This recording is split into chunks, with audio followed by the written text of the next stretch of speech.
శుక్రవారం పగటిపూట ఒక హౌస్ డెడికేషన్కి వెళ్ళాం. ఆ తమ్ముడు సాక్ష్యం చెప్తూ ఇలా కళ్ళెమ్మడి నీళ్లు పెట్టుకొని ఇలా అన్నాడు, తినటానికి తిండి లేదు, కట్టుకోవటానికి బట్టలేదు. ఆ బిడ్డ డిగ్రీ చదువుకోవటానికి ఫీజు లేకపోతే చర్చిలో ఒకళ్ళిద్దరు ఆ బిడ్డకి సహాయం చేశారట. నేను ఇంటర్మీడియట్ చదువుతూ హైదరాబాద్ వచ్చాను. రావటం మొట్టమొదట మన ఇమాన్యుయల్ చర్చికి వచ్చాను. 10 సంవత్సరాల నుంచి మన చర్చిలోనే నేను స్థిరపడ్డాను.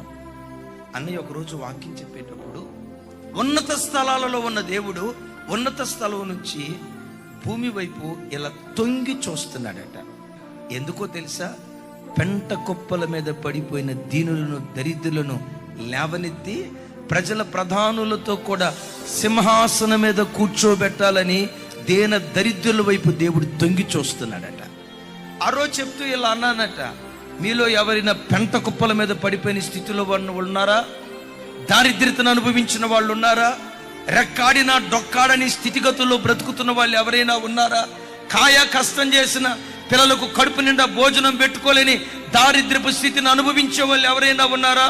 కలవరపడకండి, తొందరపడకండి, దుడుకు నిర్ణయాలు తీసుకోకండి. ఈనాటి ఏడ్పు, ఈనాటి అంగలార్పు రేపు దేవుడు నాట్యంగా మారుస్తాడు. పడిపోయిన చోటే లేవనెత్తి రాజులతో కూడా దేవుడు కూర్చోబెడతాడు. మేలైన దినాలు తప్పకుండా దేవుడు ఇస్తాడు. ఆ రోజు వాక్యం చెప్పానట.